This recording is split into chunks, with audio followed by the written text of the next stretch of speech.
Welcome back to the 2 Point Show, where we give you the latest sports rundown. We are your hosts, Gideon and Joey, breaking down stories, giving hot takes, and interviewing athletes around the world. From buzzer beaters to bold predictions, we will give you fresh analysis, real opinions, and some fun arguments along the way. So whether you're tuning in on your drive, in the gym, or simply on your couch, get ready for a good one. This is the 2 Point Show.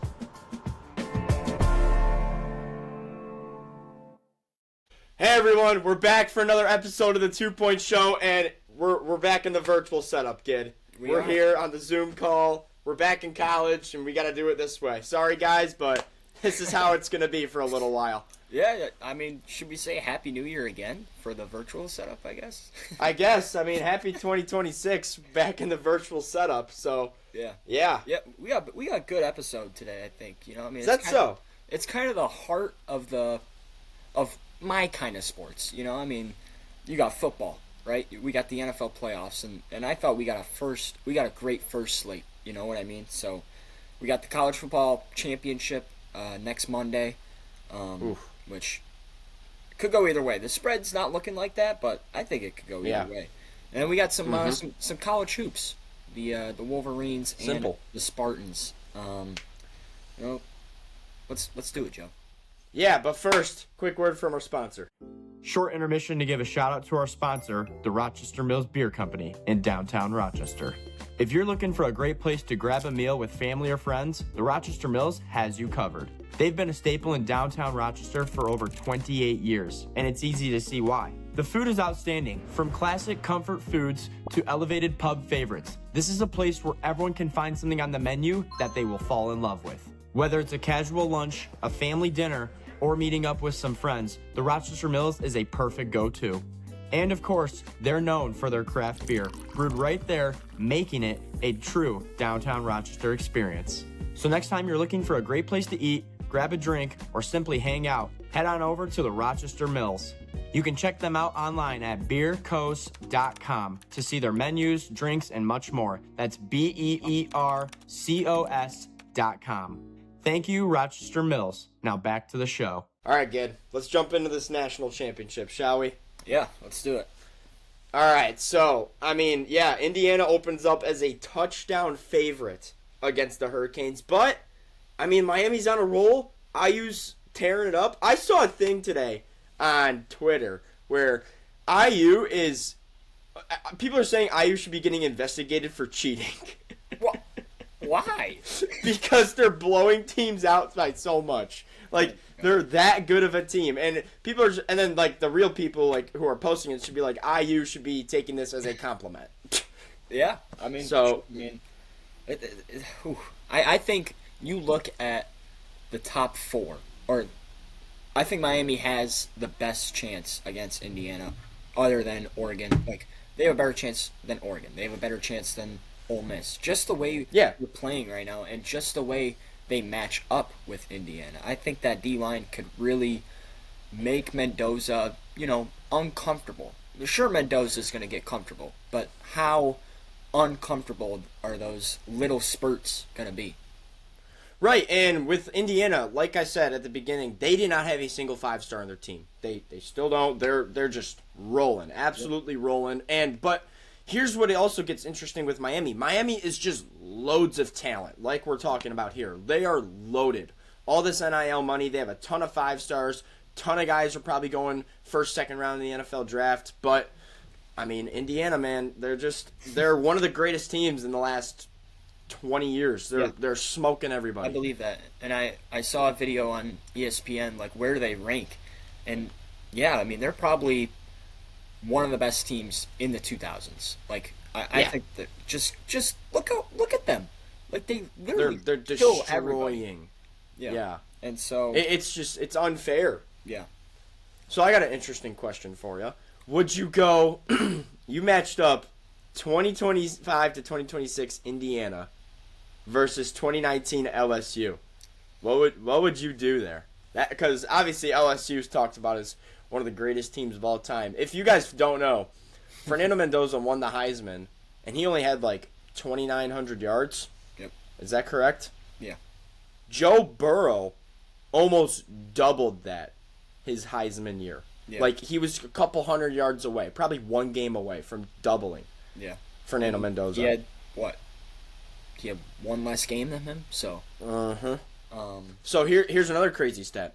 Fernando Mendoza, all of this year, had one game over 300 passing yards. I think it was actually against Michigan State. Wow. Just going to say that. But here's my point. Yeah. Joe Burrow, in his Heisman year, did not have a single game under 300 passing yards. So I would say LSU probably handles this one. Yeah. The talent level is just different.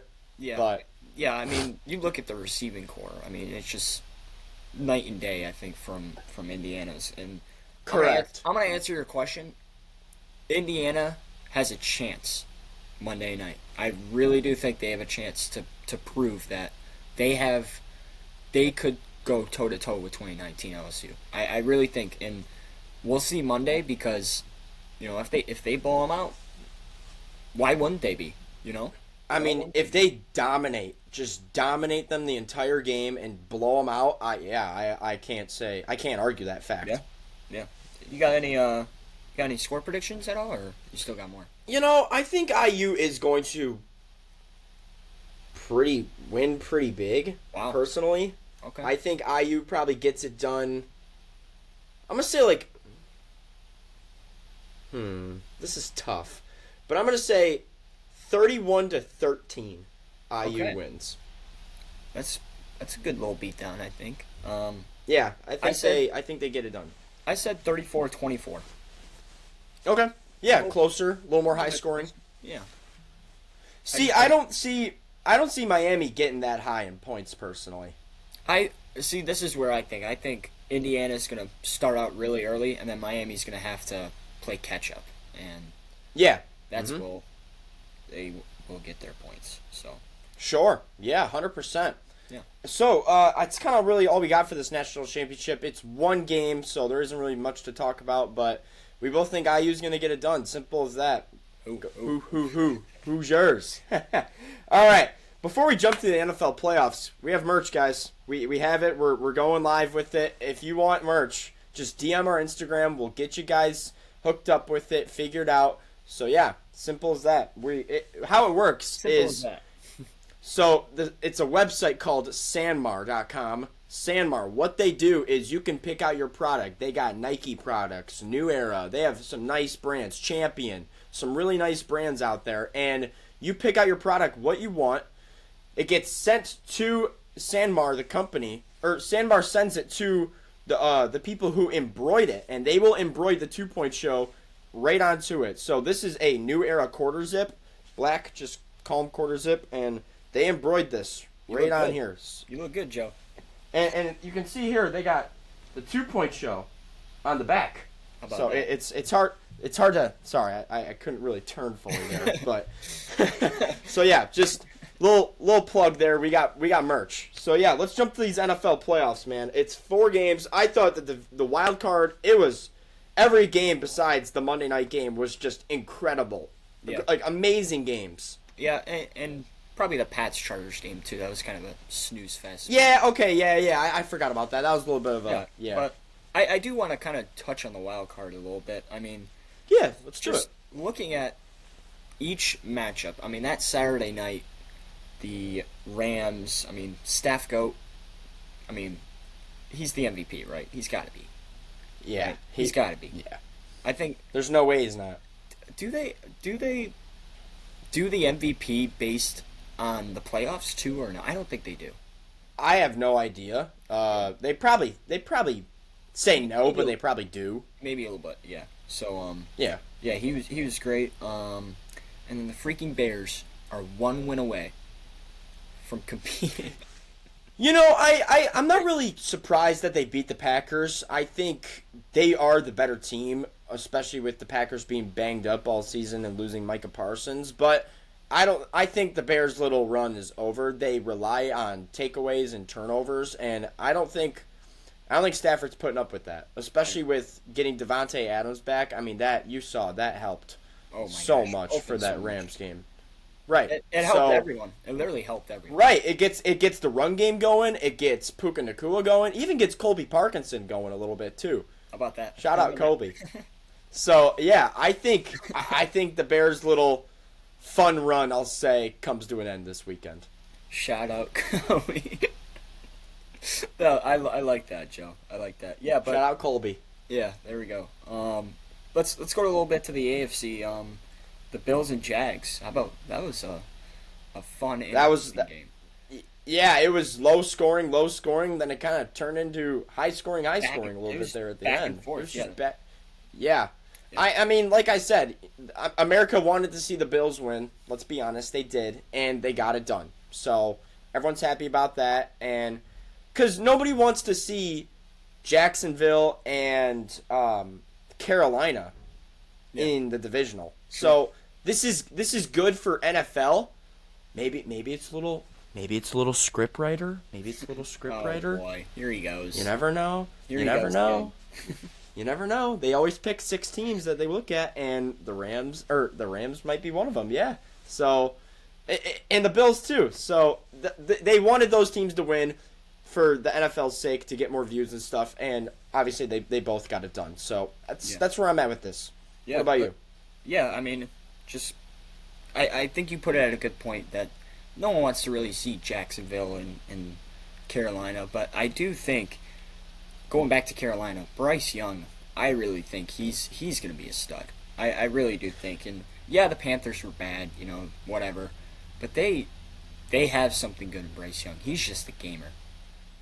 Yeah, I really hope they can get some O-line for him. That's what they should really focus on in the NFL draft and free agency. But another reason to root for Bryce Young is he's such a nice guy. Yep. Humble, simple. He is not smiling. A douche. He's really nice. Yeah. So let's go back to the NFC. Philly and your 49ers, man. I told you. 49ers are going to get it done, baby. I told you. Yeah. So I'm glad the Eagles are done. Just too much noise going on with that team. I'm glad that they're done. And AJ Brown might be done with the Eagles as well. Might. I think he is. I think he is too. I mean, my goodness, he is angry. It felt like a game where you see this happen with the Eagles all the time. They control the game, and then they make one mistake, and it was that interception with early in the fourth quarter. That really changed. That flipped the game over. Because then you gave Brock Purdy, 2 full possessions to go down and score with that talented offense. I think Philly just kind of choked a little bit. Yeah, I picked San Fran to be my Super Bowl winner. I don't know if I can say that anymore. I mean, I can't go back and change it. The past is the past. Can't really change what words came out of my mouth. But it sucks because George Kittle is probably done, or not probably. He is. He tore his Achilles. Added to the list of injuries in the NFL. It's just ridiculous what's going on. I mean, so many star players got hurt this season with ACL or Achilles injuries or tears.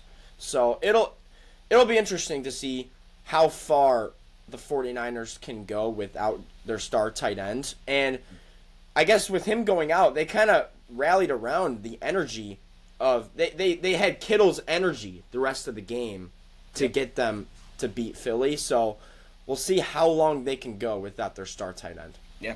Let's go to the Patriots versus the Chargers.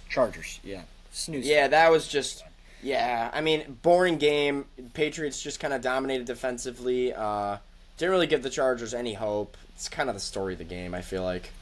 Good story. Good job. All right, and you don't even have anything for that one. Not really. It was good to see Drake May on national television. Let's just say that. Sure. Yeah.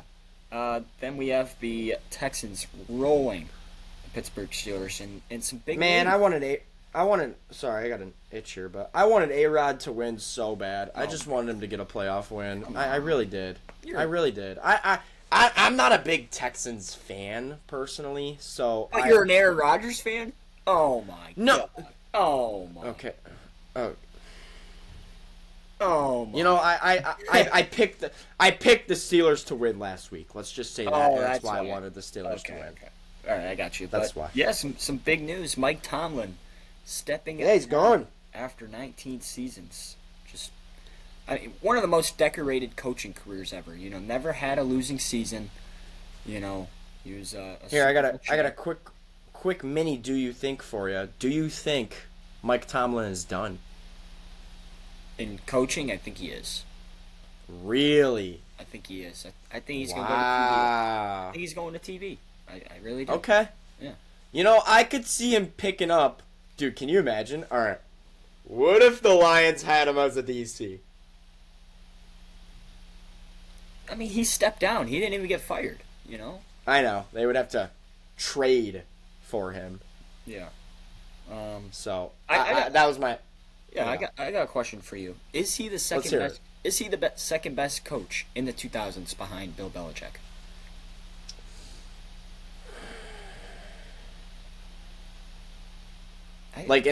Since 2000? Since 2000, yes. I'm gonna say no. I think Andy Reid beats him. Okay, that was the name. I think. I think Andy Reid. I think Yeah. you have arguments. Yeah, it's just Reid got to the Super Bowl more. It's simple as that. And the Yeah. Chiefs were always in the playoffs too, so I would give Andy Reid the nod. Well, always. Okay, one season. Come on. All right, that's kind of all I got. Yeah, I mean, yeah. So head on to the divisional. Bills against the Broncos. The Bills are favored, as they should be. Honestly, yes. As they should be. Yes. So that'll be interesting. They're going up to Denver there, and that'll be a great game. That will. I was telling my dad because my dad kind of hopped on the Bills bandwagon like year back, 2 years ago or whatever, and he said, "I think this could definitely be the game of the playoffs." So, yeah. You know, I also think the game of the playoffs might be Patriots-Texans. Yes. I think that's going to be one of the greatest games in the last few years in Yeah. the playoffs. I wonder how it'll go. Like, will it be like 14-10 or something like that? Just I know, because of how good their defenses are. I wonder that too. I honestly do think it'll be a defensive game for sure. Yeah. So do I. Yeah, and then we got 49ers Seahawks. I got to take 49ers just because of my prediction last week. Yeah. So I might. I don't know though. I might go with the Niners too.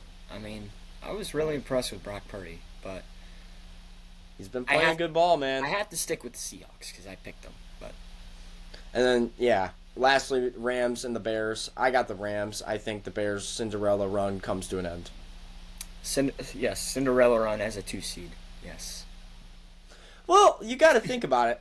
They started out the season 0-2, and then they only lost 2 games the rest of the season. Pretty impressive stuff. You got me thinking about it. Yeah. And the Cinderella run, I mean that because of their defense. It's just they only rely on the takeaways, and they've been doing it for so long, and I think it's finally got to come to an end.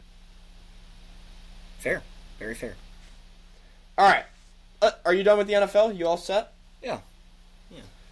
Let's jump to some college hoops. You want to talk about the boys in blue, or you want to talk about Sparty? Let's go with the boys in blue. The Maze Rage. Yeah, let's talk about the boys in blue. They finally lost. Yeah. They finally lost. They showed they're beatable, and they didn't shoot well. And here's my thing. I think if they don't shoot well, they need to find a different way to win. I keep going, but I got a thing to add on to that. Yeah, because you look at Michigan State, they don't shoot well. I mean, we thought they shot well last night, and they were 31% from 3. I looked at that this morning too. Literally, I mean, it was just crazy. We only made 8 threes. Yeah, just wild. But here's with Michigan, when they're not making shots, they need to play to their length. And when I mean their length is their front line, 6'10", 6'11", 7'3", whatever. They need to get stops like that and play in transition because if you watch Michigan, they have those leak outs or those. It's not really cherry picking because you're not standing back there, but it's just trusting your big to make the transition. Pass. Yeah, and all 3 of the bigs can make that pass when they rebound, but they need to make a a different stand on defense, and that's with the turnovers. They need to turn people over. They need to get more aggressive because you look at the front line. I just said their heights. That is contested inside shots, and they need to do more of that. Just if teams start playing inside out, it'll be hard because if they make enough threes, they can win. Yeah, we saw Wisconsin do that. So, yeah. What are your thoughts? You have something to say? Yeah, I mean they dropped their first game, their first loss, and it was a home game. They dropped Wisconsin. Credit to Wisconsin. They are always a tough team in the Big Ten. They are always a team that is going to give you problems. We can both agree on that. Yep. Yeah. So, I think Wisconsin won that game because they controlled the speed of the game. You know, they had Michigan playing at their speed, and that's why I think Wisconsin won. Yeah, tempo, pace, you name it. It was all Wisconsin. Yeah, and it was one of the episodes I think like right before the season. I said Wisconsin was going to be a sleeper, so you know they've been struggling, but maybe this is the game that kind of gets them going. And then John Blackwell hits a game winner last night. I know. Yeah, so they're 12-5. They're rolling. They're 12-5 now, and they'll probably sneak into March Madness as maybe like a quiet 7-8 seed that could maybe make some noise. John Blackwell is a good ball player, man. He is. Good veteran guard in the Big Ten. I mean, he's a good player, and Greg Gard's a good coach. Yeah. So, people are talking about Blackwell kind of taking over the John Tanji role from last year. So he's a darn good player, and Michigan's own, Brother Rice. So, question for you about Michigan. So, I think the answer for me with this question is only time will tell. But did Michigan peak at the wrong time? It maybe. I mean, you can't really. I know you're saying this because they lost, right? Yeah. Well, I'm saying this because they beat ranked teams by 30 or 40 points and scored 100 points probably 7 or 8 times it was. Mm-hmm. And they had a close game with Penn State on the road. And Michigan State did as well. But then they lost to Wisconsin. So it's 2 games back-to-back where they struggled. So that's where my answer is only time will tell. Mm-hmm. So that's where I kind of sit with it. But go ahead. What do you have to say? Yeah, I don't even think they've peaked yet because you look at let's see, 4 of the 5 starting 5 is transfers, right? So they're Correct. Still playing together, learning together. So I don't think they've peaked yet. I still think they're going to win the national champion. Like, they are the favorite to win the national championship. I still think that. I still think they are, they did lose, and so I have to give props to Arizona. They're probably the number 1 team, but, I don't think they've peaked yet. I don't think any team has peaked yet. But it'll get rolling because you do also call these days in the college basketball season the dog days of January. So it might have just been a... That's our saying, man. That is. So it might just be a little overlooking, I don't want to play tonight or whatever. It might be something like that, but we'll see. I don't think they've peaked yet. Just long answer to your question. All right. That's all I wanted to know, man. That's all I wanted to know. Yeah. All right. I mean, that's kind of really all I got about Michigan. I mean, they got a big I road guess trip. Only time will tell. Yeah, exactly. Big road trip coming up. They got a couple games that are tough. Who are their next few opponents? Do you know off the top of your head? It's Washington and Oregon, just like MSU. Okay. So. Okay, so out west too. That's gonna be a little tough. I mean, Michigan. Right. You never know when you have to go out west, and when those out west teams got to come here. It's always gonna be tough for whoever's traveling. Right. All right, let's jump to Michigan State. So they got the dub last night against IU, 28-7 run in the last, I think it was 11 minutes. Yes. That was really incredible to watch. Yeah. I mean, I was there. You were there. You called me after. Your voice was lost. So, man, it was incredible seats. I was like 4 rows up. It was really cool. Nice. Yeah, but I wanna talk about Jeremy Fears. That is the best incredible game he's played as a Michigan State Spartan. Do you agree? Yeah, it's either that game or earlier this season when he played against North Carolina. I mean, he looked incredible. He got to the free throw line, shooting. And here's why. Is him and Kurtang especially. They shot the ball last night with so much confidence. Like, that is the difference between Michigan State against Nebraska and Michigan State against Indiana. The confidence level. If they can consistently have confidence with shooting, because they're not known as a good shooting team, they're going to be really good. Yeah, it's that simple. And when you talk about confidence, I think we've seen when Fears shoots, it kind of looks like he's shooting not to miss and not to, like, he's not shooting to make the ball. You know what I mean? Yeah. So yesterday he just flipped a switch in the back of his head when that ball was tipped, and he had the first like 8 or 10 points. That first half he was on it. That was one of the best performances we've seen, I think, all Correct. year, and maybe college basketball in the first half, because you have to think when Izzo's point guard, he's gonna run, he's gonna control the game, whatever, all that defense, guard, but he was that good for that first 20 minutes. What did he have? 19, I think, in the first half? He had 19 at the half. Oh my gosh. And another thing too is something we haven't really seen all year from Michigan State, and it happened only once in the first half. But the defensive intensity from the guards. Fears almost at half court picked a guy and went over and then went down and slammed it. He dunked the ball. He hasn't done that all year, and those little things are what get a defensive intensity going, and the crowd got going after that too. Don't get me wrong. Yeah. And that's kind of what Izzo preaches, the little things. Are we going to win the little things? And that's why I think if you see Michigan State, they shot 31%, and then Michigan, they shot, I think, 30% from three or something like that. It was in the 30s. Michigan State can win in March if they don't shoot well. Can Michigan, So, time will tell. Correct. Yeah, and another thing too, Kohler. I mean, he doesn't miss from three. He missed one yesterday. I was like, oh my gosh, I haven't seen this guy miss from three in so long. Yeah, he is. He's probably the best shooter on the team. I would say. And then who's second? Is it? I would say Kurtang. And then 3, is it Jesse? No, I think it's shout out our guy. I think it's Jordan Scott. Wow. Okay. Dude, Scott, man, he was 3 of 4. Yeah. Shot clock winded down kind of in the corner, just like chucked it up in the corner, and it went in. The crowd went nuts. Yeah, the no dip. That was kind of the nail in the coffin too, right? That kind of made it for sure. 15, I think, maybe. I don't know, something like that. For sure. I mean, and shout out our man Carson Cooper. He's getting drilled inside. I feel so bad.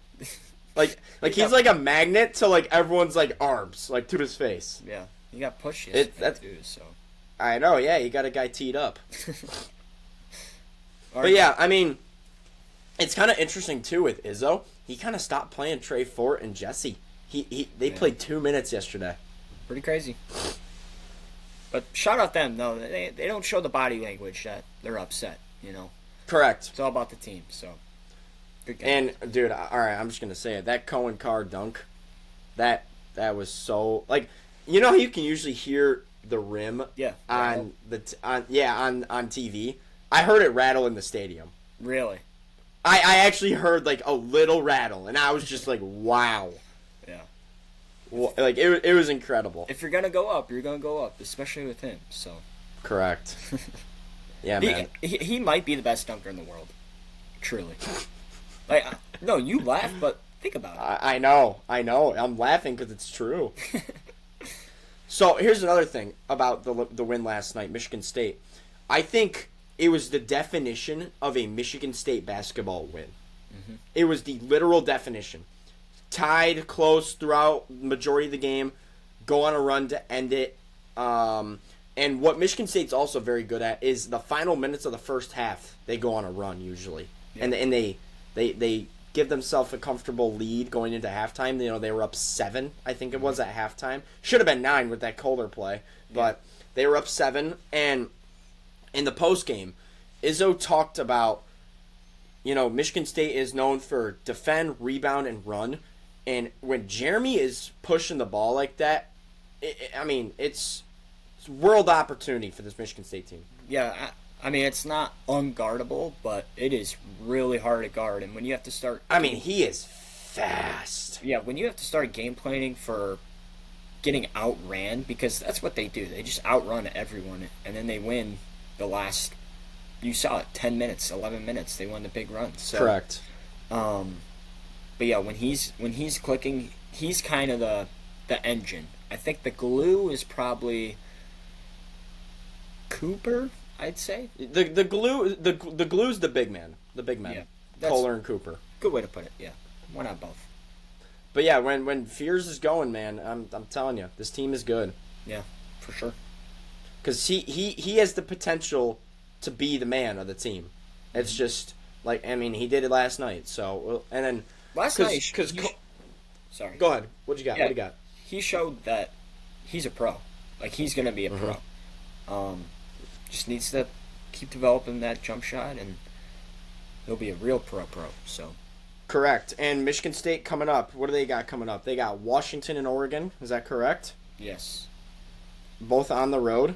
Yep. I'm looking this up real quick. Yep. We got Washington on Saturday. Shout out. Saturday's. Yeah, Saturday's. Go ahead. Say it, Gid. I was going to get to it, but, it's Saturday, Joey's birthday, so. Yeah, man. You got any I'm plans? turning 9. Going up north, actually. Wow. Going up. There you Yeah, go. we're going to the lake house, just up to the cottage. We're just chilling, man, having a good time. Why not?